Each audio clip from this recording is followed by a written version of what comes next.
আসসালামু আলাইকুম এভরিওয়ান, কি অবস্থা সবার, কেমন আছেন সবাই? আশা করি সবাই অনেক বেশি ভালো আছেন এন্ড ওয়েলকাম টু মাই, তাদের সবাইকে ওয়েলকাম। কারণ দীর্ঘ অনেক দিন পরে চাচ্চু ব্লগ করতেছে এন্ড যারা ভিডিওটা ফার্স্ট দেখতেছেন smash the subscribe button. Title দেখে বুঝে গেছেন যে আজকে আমি কই যাচ্ছি এন্ড ইয়েস, মোটো ব্লগার লিস্টে তো মনে হয় আমার নাম মুছাই দিছে, কারণ আমি মোটো ব্লগ করি না। হ্যাঁ আমি করি না, কারণ অনেক চাপের মধ্যে ছিলাম, অনেক ঝায় ঝামেলা হয়েছে যেগুলো আমি মোটো ব্লগে শেয়ার করবো। দ্যাটস ওয়াই ফুল ব্লগটা দেখতে হবে। আর হ্যাঁ গাইস, আজকে তোমাদের চাচ্চু বাইক নিয়ে সর্বপ্রথম, মানে আমার লাইফের সর্বপ্রথম আমি পদ্মা সেতু পাড়ি দিতে যাচ্ছি। তো আমি আমার নিজের বাইকে করে এন্ড ইয়েস, বাইকটা হয়েছে কি V4 ব্ল্যাক ইন্দোনেশিয়ান। ওফ, তো ব্রেকিং পিরিয়ড শেষ, বাট 60 লিমিটের মধ্যে আমরা পদ্মা সেতু ক্রস করবো। আর আমার সাথে যাচ্ছে হয়েছে সাগরের বাইক যাচ্ছে, অভির বাইক যাচ্ছে, শারিয়ারের বাইক যাচ্ছে, টোটাল 4টা বাইক। চিন্তা করছি যে পদ্মা সেতু পার তো হবো, বাট জেলা কোনটায় যাবো সেটা এখনো ডিসাইড করে নেই গাইস। সেটা ব্লগের মাঝখানে ডিসাইড করবো। ওই পারে আমাদের কে আছে আর সকালবেলা কে আমাদের ফোন রিসিভ করে,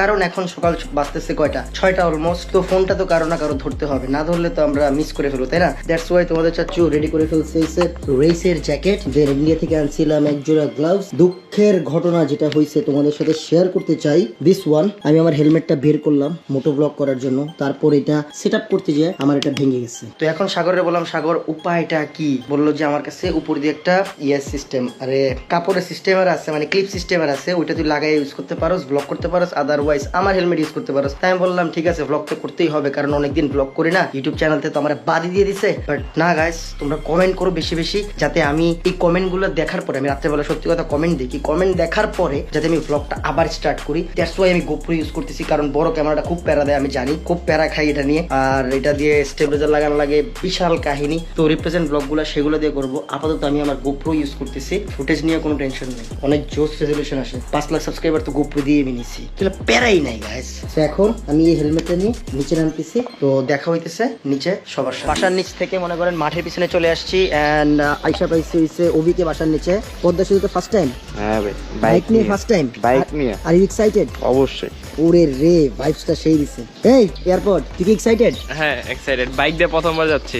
পিছনে বসে যাচ্ছে, সেটা কথা তোরা চালাতে দিব না, জানি তো। তুই কি এক্সাইটেড কিনা সেটা হ্যাঁ, বল। excited। আপনি কি এক্সাইটেড? জি এক্সাইটেড, জি এক্সাইটেড, খুবই এক্সাইটেড। তুই বিট বক্স আকারে এক্সাইটেড বল। আমি জীবনের প্রথম ট্রিপে যেতেছি, এটা যখন সৌভাগ্য। এই যে প্রথম- বাসা থেকে চাচ্ছে আমারে, আচ্ছা তুই এটা বিট বক্স স্টাইলে বল।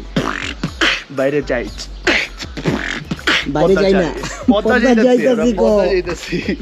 সো ও যাচ্ছে ওর ফেজার নিয়ে, আমি যাচ্ছি আমার V4 নিয়ে, ও যাচ্ছে ওর FZ নিয়ে। ঘটনা একটা কিন্তু হয়ে গেছে। কি ভাই? আমাদের তিনটা বাইকই ইয়ামাহার। ওবি লুকাইলি কেন? বাই দ্য ওয়ে গাইস, আমাদের অ্যানাদার 4V কামিং। সাগর